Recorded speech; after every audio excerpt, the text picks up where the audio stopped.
Hi, everyone. Welcome to The Balancing Act. I'm Olga Villaverde. And I'm Amber Milt. Do you or someone you know suffer from asthma? Actually, a lot of my children's friends have asthma, but personally, we don't. Oh, it's a big problem in New York. It is. It really is, especially with the air quality. Well, today we've got great advice on how to take action and take control. And a story that really resonates with me as a mom, of course, of two young dancers, scoliosis. How an app can make all the difference when it comes to detection. Gotta love that with the technology. Plus, we have tips on buying a house, which you want, and changing a tire. Changing a tire with these great red nails. And speaking of change, at last, a temporary one. We'll be cooking with Chef Brian Tyrell today because... Yeah, because our beloved Ralph is recovering from a kitchen accident, but we want to let you know he's doing great, and we know he's going to be back in the studio again with us soon. That's right. He's going to be there cooking with us and having a great time. We miss you. We love you. Mwah. Mwah. See you soon, Ralph. And let's get going. The Balancing Act starts right now.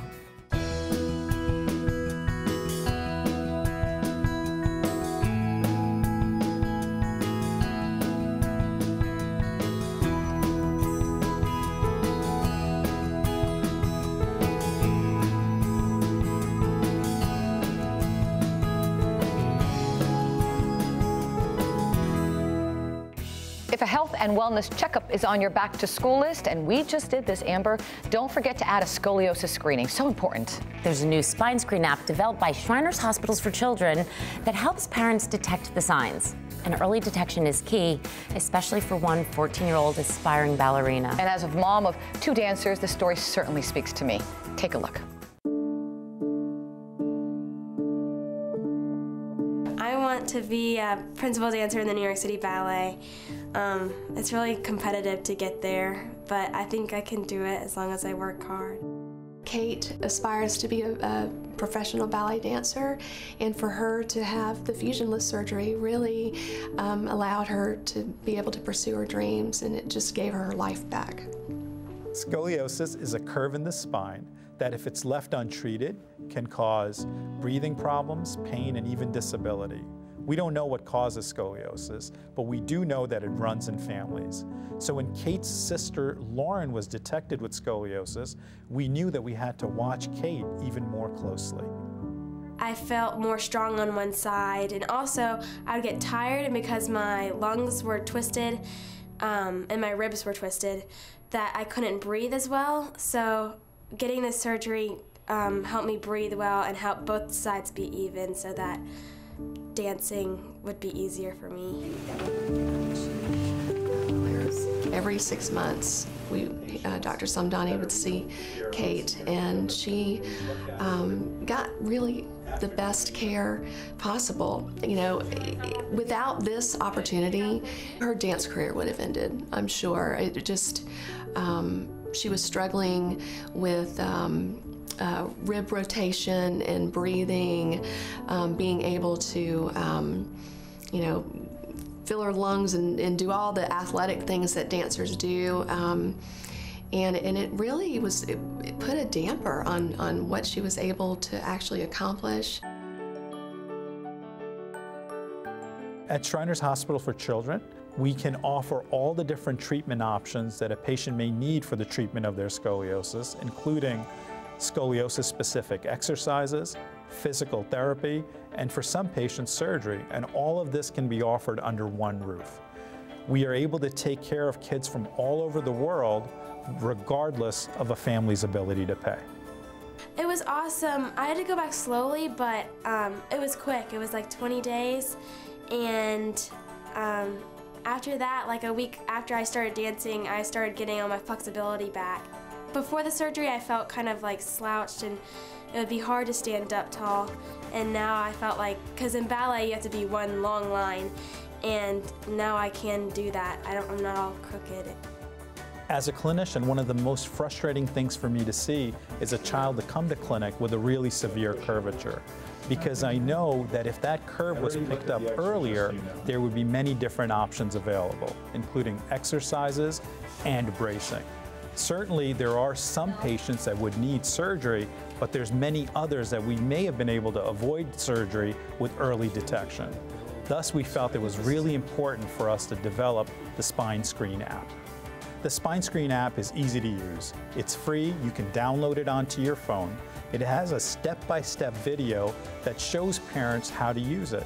Basically, once the app is downloaded onto the phone, the parent can run the phone down their child's back twice to ensure accuracy. If the results are outside of acceptable, then we recommend follow-up with a spine specialist. If the results are fine, the app will actually set up reminders for you to go ahead and check your child's back again. We are really encouraging parents to make this a part of their back-to-school routine. It's not taking the place of doctors' offices or the care that they would get, but it's just a starting point. And it's wonderful to be able to share what we've gotten here with other parents that come to us and other parents that we seek out. Dr. Samdani helped my future and helped me be the best dancer I can possibly be, and helps me be able to follow my dreams, and he's our hero, yeah. What a great story. Absolutely. And for more information about detecting scoliosis and the new Spine Screen app, go to shrinershospitalsforchildren.org/scoliosis. Of course, you can always go to our website, thebalancingact.com. We've got lots more there. Stay with us.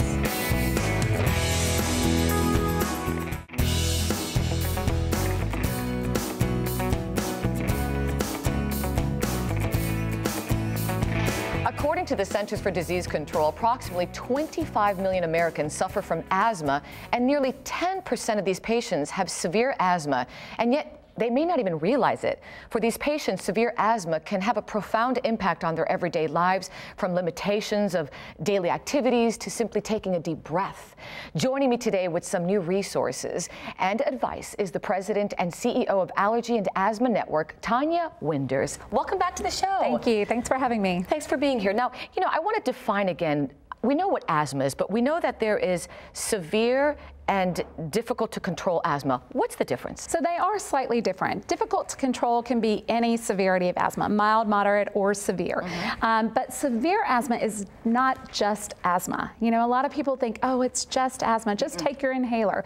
Not in severe asthma. These are patients who are on very high doses of 2 or 3 meds, and yet still having significant symptoms every day. They're going to the ER, they're using oral steroids, they have significant limitations to their activities of daily living, maybe not even walking up a flight of stairs. So this is a much different type of asthma. So someone is diagnosed with severe asthma. How can they be proactive in their health care? So the key to being proactive is to having a conversation with your physician and actually developing what we call an asthma action plan or an asthma management plan. This is a communication tool that actually helps you to know what type of asthma you have, to ensure that you've gotten the appropriate diagnostic test and that you're on the right medication and treatment plan. Also, how you can control your environment and reduce your exposure to different triggers for asthma.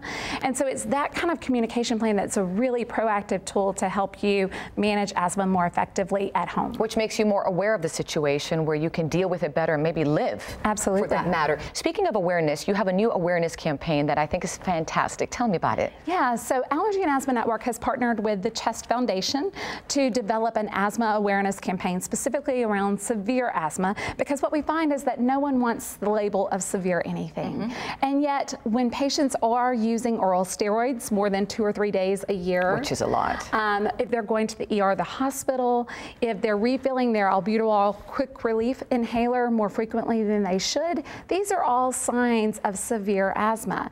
And so having those awareness tools in place can really help that patient have a better dialogue with their provider and get to the appropriate treatment for them. And what tools and resources do you provide to empower patients? So the chest awareness campaign that we've partnered on actually has public relations efforts. It also has a new website, Asthma Take Action, Take Control, and there you can find a variety of different tools. One is a control assessment tool, which is 5 or 6 questions that actually helps the patient to determine how well controlled they truly are. So they realize maybe something they don't have. Exactly, because most of the time we think, oh, I'm just doing fine, right? I adapt, I just believe this is part of my life. This is part of life, right?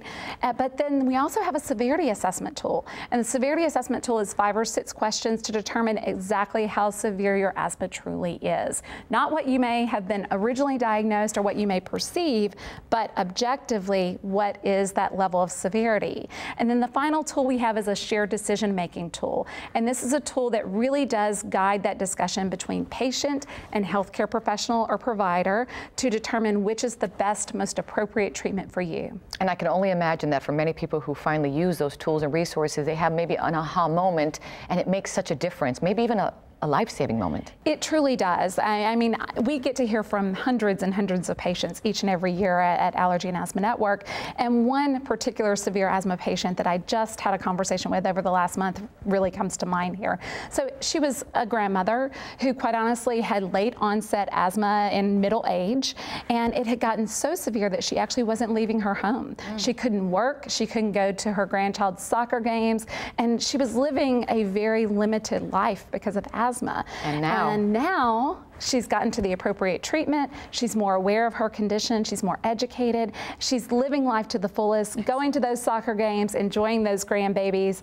And you know, this is really why we do what we do at Allergy and Asthma Network. Great stuff. Thank you so much for what you do. Appreciate your time. Thank you. And if you'd like more information on all the resources we've discussed today, you can visit asthma.chestnut.org, or you can go to our website, thebalancingact.com. Well-controlled patients should be experiencing symptoms no more than once a month and should experience no limits to everyday activities. Signs that your asthma may be difficult to control include you have asthma symptoms more than 2 days a week, your asthma wakes you up 2 or more times a month, you refill your quick relief medication more than 2 times a year. That is some really great information. And here's a bit more when it comes to buying a new home. Olga has our final installment of Mortgage 101. We are wrapping up our mini-series Mortgage 101, sponsored by Affinity Partnerships with mortgage experts John Alexander and David Villarreal. So much great information that you have provided us. Thank you so much. And I kind of want to recap, if that's okay, like a review, if you will. So when we talk about shopping for properties, what do you consider? How much home can you afford? Well, I think that's an individual situation, right? You need to decide what kind of lifestyle you want. Certain people want to have a house on the beach where they can go watch the ocean and all that great stuff. That's me. Yeah, and other people just want no maintenance, right? They want to downsize, they want to keep their life simple. Take a look at your situation. Based on that and your income and what kind of money you have coming in, you can decide from that what you can afford. The key is work with a mortgage professional. They will give you direction and guidance and help you decide. And it's also very important that they shop. Shop around for a good lender, good rates, good qualifications, somebody who knows what they're doing. And speaking of qualification, David, I want to review pre-qualification and pre-approval. Well, pre-approval is actually the instrument that a licensed mortgage professional will give you that says this is the amount of loan that you would be capable of attaining from a lending institution. And on the pre-qualification side, you actually have an instrument that says that this is the likelihood of where you will be in relationship to that loan amount. And then there's the need always, of course, for tax returns and credit. Yes. Yeah. You know, there's key documentation that you need for any kind of a loan, right? So have your W-2s ready, bank accounts, income taxes for the last 2 years. You know, just be ready to give them the information. If you're prepped, guess what? It'll be easy. It'll be less stress in your life, and trust me, it'll go much quicker. And David, I'm going to leave it up to you now to give advice for maybe that person who wants to be that first-time home buyer. Well, I think that first-time home buyer has significant opportunities, especially in today's market. The rates are still pretty much lower than it's been for the last 25 years or so, and the opportunity to go and find in a regional setting a down payment assistance program, that's a terrific opportunity for those home buyers. And it's been terrific having you both. A pleasure to have you on the show. Thank you so much. Our pleasure. Oh, thank you. And if you'd like more information about Affinity Partnerships, you can go to their website, affinityps.com. That's affinityps.com, or go to our website, thebalancingact.com. And stay with us because we're celebrating National Rice Month. I feel like maybe I should throw rice. Do we only do that at weddings?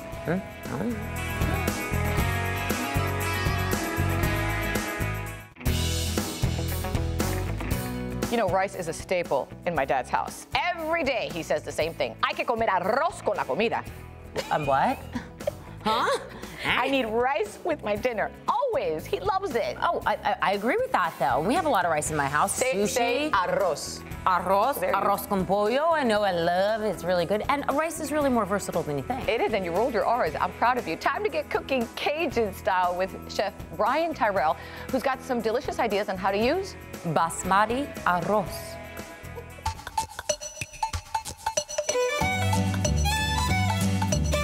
What better way to celebrate National Rice Month than to show you how to make my all-time favorite dish, jambalaya, but with a twist. Today we're cooking with authentic Royal Basmati rice. It's a long grain versatile rice that's aromatic and fluffy. Now to get started already, I've done some onions, peppers, and some celery in here, what we call our Holy Trinity. To that we're gonna add garlic, some little bit of salt and pepper, some Worcestershire sauce, some hot sauce, bay leaves and thyme, and then also some crushed tomatoes. And then to that, we're gonna add some chicken stock and our Royal Basmati rice. You know, authentic Royal Basmati rice is versatile and it cooks up perfectly every time. Rice can be prepared according to the package, and normally if you're going to do this, you put like 2 cups of water in with 1 cup of rice, and you boil that off for about 20 minutes. I like the basmati rice because it's so versatile and it gives such aroma that other rices aren't able to do. You know, not all rice is created equal. Only rice grown in the foothills of the Himalayas can be called true basmati rice. Everybody thinks rice is rice, but this is easy, it's tasty, and it's a real good alternative to regular white rice. But while this is cooking off, I want to talk to you about some other versatile things that you can do with rice. Over here, we've made an incredible Cobb salad with a nice bacon on there, the crumbled blue cheese, the ham, the egg, the tomatoes. Absolutely wonderful. And just to show that rice isn't just for main courses, you can also use it for desserts. We've used jasmine rice here to make these incredible rice balls. Now, through the magic of television, we're gonna add some chicken to that, some nice shrimp, and some andouille sausage. We'll give this a nice twist. Okay, after we've added the shrimp and the sausage and the chicken to this, we're gonna let it go for another 10 or 15 minutes just to make sure it gets cooked fine. Let me try some of this we made earlier. That is so good. To find out more about basmati rice and other products Royal has to offer, go to authenticroyal.com or go to our website, thebalancingact.com. Don't forget to share your favorite recipe with us. All right, that looks so good, Brian. Save some of that for all of us here. Oh, yes, yes, yes. And in the meantime, here's Jenny Eisman with a girl's guide to changing a tire. News we can all use.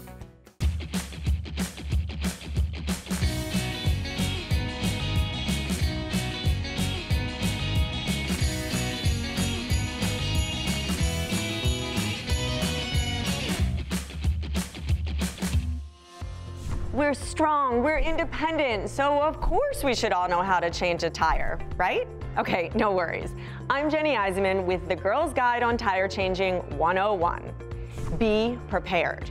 You need a jack, a tire iron, and yes, a spare tire, flashlight, and a mat. I used a yoga mat, and some gloves in your trunk. They'll make the whole process a lot easier, and you'll be a chic tire changing chick. Let's face it, ladies, who wants to ruin our manicure? Be safe. If you think you have a flat tire, find a secure spot to pull over and turn your hazard lights on. If you have a safety cone, add that as well. Now you're ready to change your tire. First, use the tire iron to loosen the lug nuts, or your car may have a special adapter. Next, locate the pinch flange. The pinch flange is a little notch that the jack fits into, and it's the strongest part of the car for being able to lift it safely. Most cars have a notch that fits the factory jack. If you're unsure where it is, consult your owner's manual. Position the jack and raise the vehicle by turning the jack handle clockwise. You'll want enough height to not only remove the flat tire, but also be able to install the spare. But not too high, girls. Now you're ready to remove the tire and put on the spare. Finger tighten the lugs, then lower the car by turning the jack handle counterclockwise. Once the car is down, you can tighten the lugs clockwise in a crisscross pattern. Your owner's manual will show you how. You did it! Your spare is now installed. Take off those gloves, pat yourself on the back, and don't delay in getting a new tire. Take the digital tire journey at SearsAuto.com and find out what tire is right for you. You can buy your tires on Sears.com or schedule an appointment to meet with one of the Sears Auto Center tire experts. For more information, go to SearsAuto.com or thebalancingact.com.